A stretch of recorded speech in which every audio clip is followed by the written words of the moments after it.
Bos días a todos, amigos, desde o meu recuncho de Trevinca.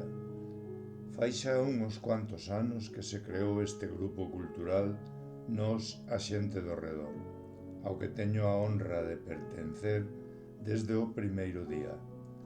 Xa ten saído o número 15 da nosa revista e en todas elas algún dos mozos que nos achega a nosa compañeira Marila Abad sorpréndennos gratísimamente cos seus traballos literarios.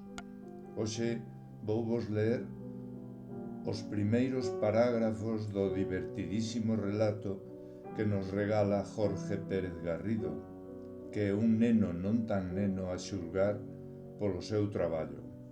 Aconteceu no Couto, onde senón ía acontecer.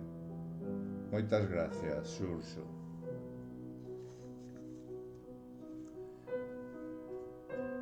Ourense, 22 de xuño de 2027. Querido diario, aínda que non fora moi divertido o día de hoxe, foi bastante completo. Aínda non chegaron Xan e Marta, pero o avó díxome que chegaban o luns. Unha semana por diante, unha aburrida semana por diante. Aínda que poida animar un pouco o ambiente, non? A ver, xa pensarei algo mañá, que agora estou canso e o único do que teño gana é de dormir.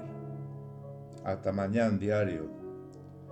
Lucas era un rapaz de 11 anos, non moi alto, pero como decía o seu pai, máis vale pequeno e vermello que grande e verde.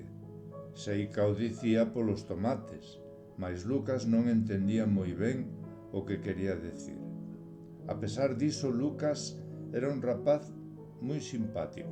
Cursaba sexto de primaria no colexio do Couto. O pequeno, ou xa non tan pequeno, rapaz deitouse na cama e non volveu a acordar ata as 8:14 do día seguinte. Ourense, 23 de xuño de 2027. Hoxe espertei cedo, xa que aínda non estaba acostumado a estar de vacacións. Que faena, non si, diario? Como meus pais e meu avó aínda estaban dormindo, decidín non espertalos e continuei lendo o libro que deixara no meu escritorio a noite anterior. Queridos amigos, seguide lendo este delicioso relato que Xurxo nos regala. Moitas gracias, Xurxo.